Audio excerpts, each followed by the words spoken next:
Well, hello to all of our clients. It's been a while since we've done one of our weekly videos. Just a lot of through the summer, late summer, a lot of days where we weren't available at the beginning of the week, and or vacations or other things, and of course through most of um, through most of September, even we were still sitting waiting on the NAFTA situation to evolve. So we've basically taken a little bit of a hiatus, but obviously through September and now into especially into October, we're starting to see significantly more financial market volatility. So we wanted to get you up to date on exactly what's going on a global scale, and then talk a little bit about what our portfolios and our models are doing, and what we see coming down the road. So with that, we'll just sort of move forward here. Uh, as I said, it's been very volatile, especially since the beginning of September. And we're going to just look at all the different things, but you will notice that as we go through each of the charts, negatives in red, positives in green, you're going to see a lot of red. So I'll just step in here, Scott, and maybe we'll whip through some of these charts, starting with the fixed income model. As you can see, Government of Canada interest rates have risen up and prices drop, bond prices drop, and as you can see, the effect is roughly these are all since the beginning of September. So fixed income government bonds have roughly affected portfolios by they're down about 2% total return. So we'll go through each slide as such. And something we'll also talk about too is with bonds especially is that they are marked to their market every day, so they're priced every single day in your portfolio. But even if they're down and the prices are lower, it's not a material loss. It's an unrealized loss at the moment. But we know bonds have different lengths of maturities, and always in as far as bonds are concerned, if we own them to maturity, they're going to mature at their initial price. So we don't get too flummoxed about the impact of bond prices being up and down in our portfolio, right?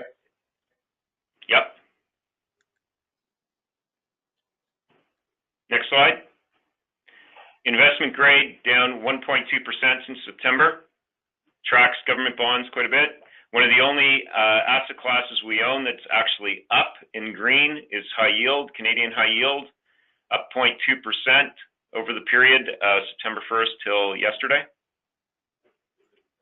Preferred share index is down 0.8, just under 1%. And the Canadian dollar, which yesterday actually had a decent move, since September 1st, as you can see, it's added a little bit of value at 0.3% to the portfolio, but as we probably all felt in the month of September, it was down 2.2%. Don't forget, this is actually our biggest position or risk. Most of our clients would own around 20% of our portfolio in US dollars, either in cash equivalents or through the securities we own that are priced in US dollars. So September, that detracted, close to 0.5% of our portfolio in the month of September alone. And the last I looked this morning, the Canadian dollar is a bit weaker because we got a significant drop in the CPI. Yeah, it was stronger, quite a bit stronger to start, and now it's back to flat to a snick weaker. So going our favor, we can talk a little bit further along about our views. Next slide. Then we'll go to global equities and just have a look here at what's happened around the world from some of the major indices.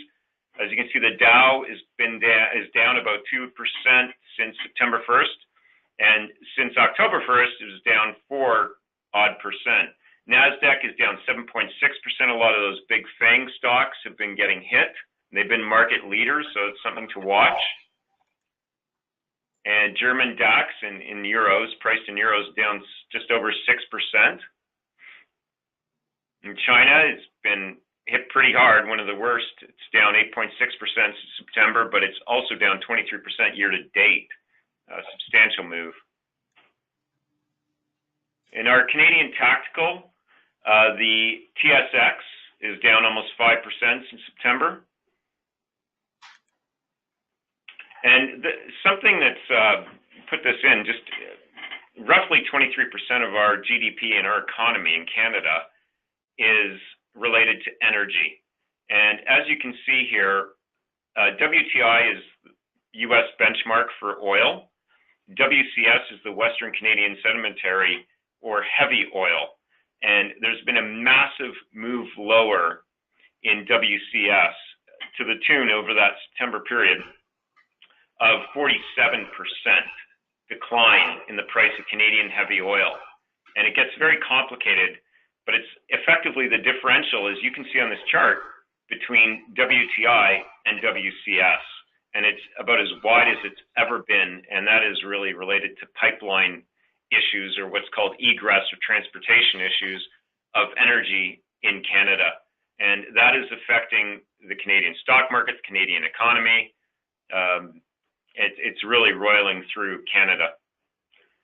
And for sure that had an effect. We've been very cautious on the energy weight in our portfolio, especially through equities. So we did own some. We've taken some stop losses. We took some profits on some and had some decent trades, but we've been very disciplined in staying out of what at times looks to be speculative trades that may be profitable, but boy, it's unbelievably volatile. Just a quick on this one, Paul, because energy is a big part of the Canadian economy, as you said. What are your views on this going forward? Does the new USMCA, which is formerly NAFTA, does that going to have any positive impact on oil prices in Canada? No. The real problem is in Canada, with Canadian energy is egress, which they refer to, it's transportation issues, and the energy patch they refer to is egress. And it's how these E&P, exploration and production companies, both oil and gas, and all the condensates, et cetera, how they get that from the wellhead to the pipelines and hopefully out of the country. Right now we've got energy trapped in Canada, and that's becoming very problematic, as you can see in this chart. NAFTA the new NAFTA won't improve that, no. LNG Canada was announced about 2 weeks ago. That will help. That is really for natural gas, specifically in northeastern BC. That should benefit, but again, that's over time. That's going to take multiple years. Trans Mountain Pipeline, which everyone has read about over the past month or so in the press, even if the federal government gets this through, by the time it's built, constructed, and flowing heavy oil to the coast, to Tidewater in BC, is going to take, again, multiple years. So it's not a pleasant story in Canada, that is for sure. So we should look at our outlook for the future now. We'll touch on, maybe next slide, Scott. We'll touch on a few things. I would strongly urge, if you have not read the letter we wrote in our quarterly client note that you received in your packages via email. We wrote a pretty long and detailed letter explaining a lot of what's been going on in the marketplace, as you've just seen in these charts. We just thought the charts and the pictures worth 1,000 words, but as you can see, it's a lot of red and very negative. This has been a very tough period. I certainly have a lot of contacts in the marketplace, a lot of other portfolio managers I know. No one I know is having a good year. This is a tough environment. I did not put it in here, but in our quarterly letter, there's a quote from a very seasoned hedge fund manager in the U.S. who said, really, this is about protecting capital and trying to limit losses, and that is exactly what we're trying to do here at High Rock. The past 6 weeks or so has been a correlation of one, and what we mean by that is, as you can see, all asset classes are negative over this 6-week period. They're all correlating to one. Normally, when we see stock markets drop as much as they have, like 5, 6, 7, 8%, we usually get a benefit from the government bond market where government yields drop and prices rise, and that helps offset some of the risk in a portfolio. We have not really seen that over the past 6 weeks. We're starting to see it over the past week, but we have not seen it over the past 6 weeks or so. So Scott, you were going to say something? Yeah, a lot of the rationale behind a balanced portfolio, of course, is that the fixed income portion is supposed to be negatively correlated to the equity portion.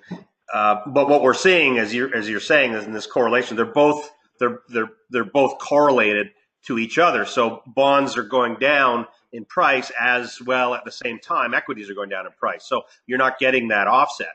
And it's one of the reasons that we have such high weightings of cash or cash equivalents in client portfolios, is because the only thing that's not going down are those assets. And at this point in time, and it's even it's short term, and this is a very short term situation, but it is something that we do that tries to make sure that our clients aren't feeling the exact same impact.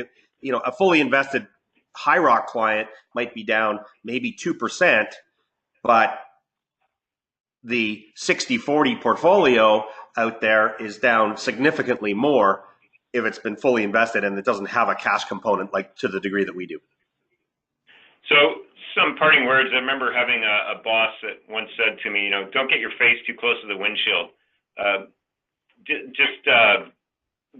What that means is we can't get wrapped up. And you can read through these bullets here, but you can't get overly wrapped up in what's happening day to day or week to week or even month to month. Most of us have we all have a wealth forecast that we've done and an investment policy statement. That is put in place with a diversified portfolio that we are managing, and it's put in place for the long term to meet your goals. It's not put in place to meet your goals for the next week or the next month. We've got a risk management process in place that will limit losses when we have bad periods like this.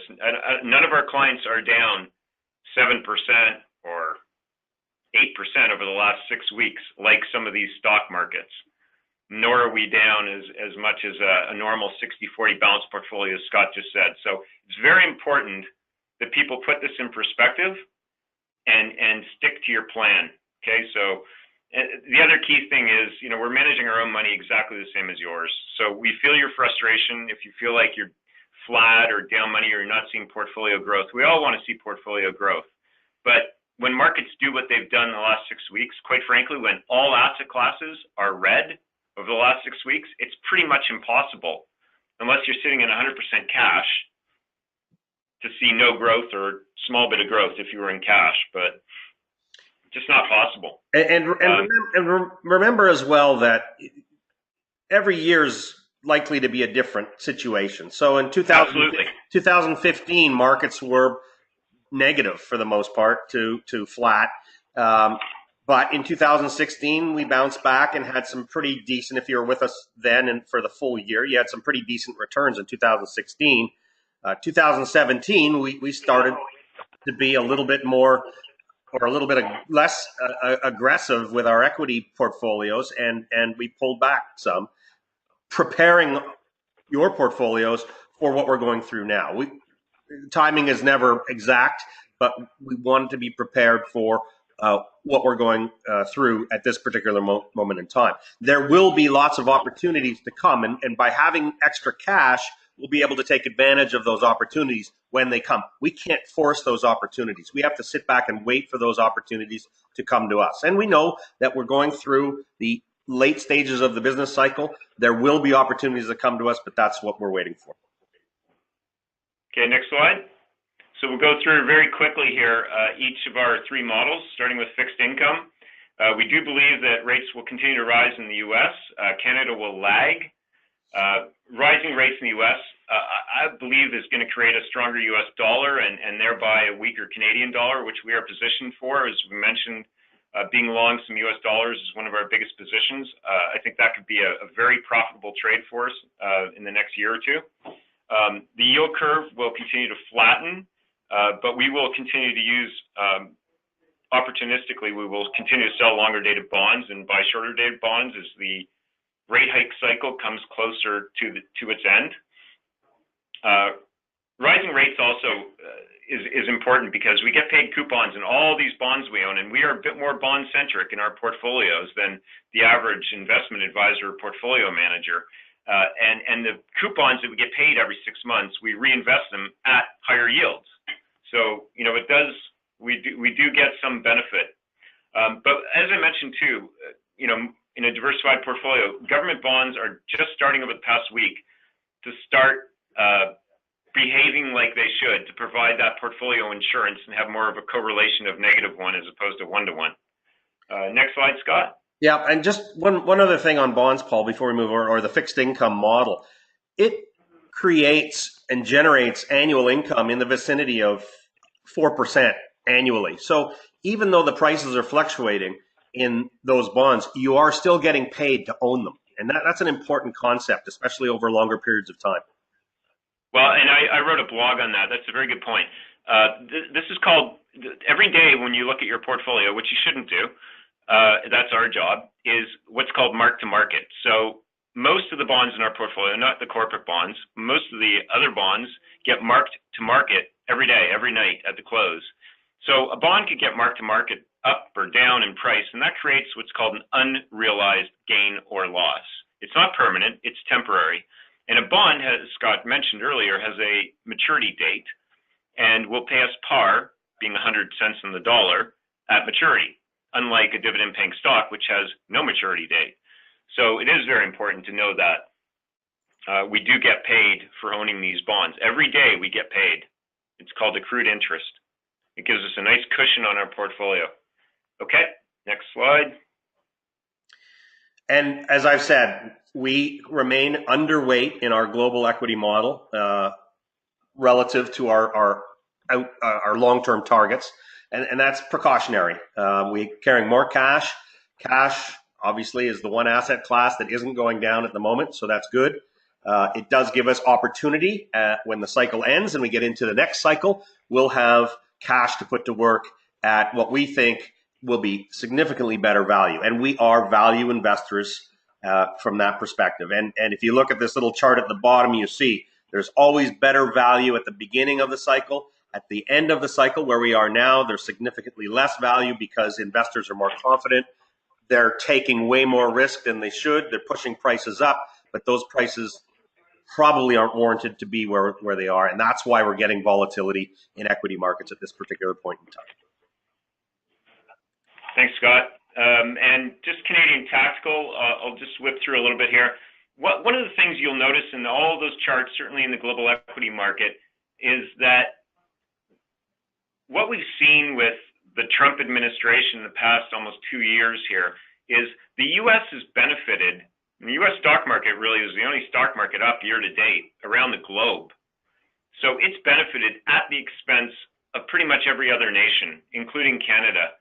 So Canada has become sort of collateral damage through Make America Great Again. It's been a very tough investing environment in Canada the past couple of years. I mentioned energy risk is trading very poorly and in a very volatile way and due to pipeline issues.